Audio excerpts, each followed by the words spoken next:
କଳିଙ୍ଗନଗର ଥାନା ଅନ୍ତର୍ଗତ ବିଆରପିଏଲ୍ ଛକ ନିକଟରୁ ମୋବାଇଲ ଚୋରି ଘଟଣାରେ 4 ଗିରଫ ସମେତ 4 ବାଇକ୍ 9 ମୋବାଇଲ ଜବତ।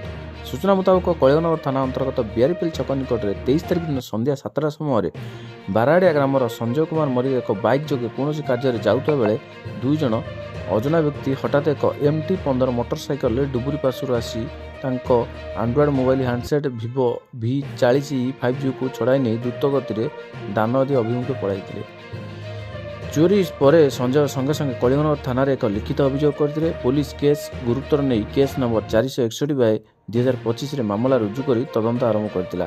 ପୋଲିସ ସମ୍ପୃକ୍ତ ଥିବା 4 ଜଣ ଅଭିଯୁକ୍ତକୁ ଗିରଫ କରିବା 4 ଜଣ ଅଭିଯୁକ୍ତକୁ ଆଜି କୋର୍ଟ ଚାଲାଣ କରାଯାଇଥିବା କଳିଙ୍ଗନଗରର ଭାରପ୍ରାପ୍ତ ଅଧିକାରୀ ପ୍ରକାଶ ସାହୁ ସୂଚନା ଦେଇଛନ୍ତି। ବ୍ୟୁରୋ ରିପୋର୍ଟ ଦ ଏସ୍ ଲାଇଭ୍।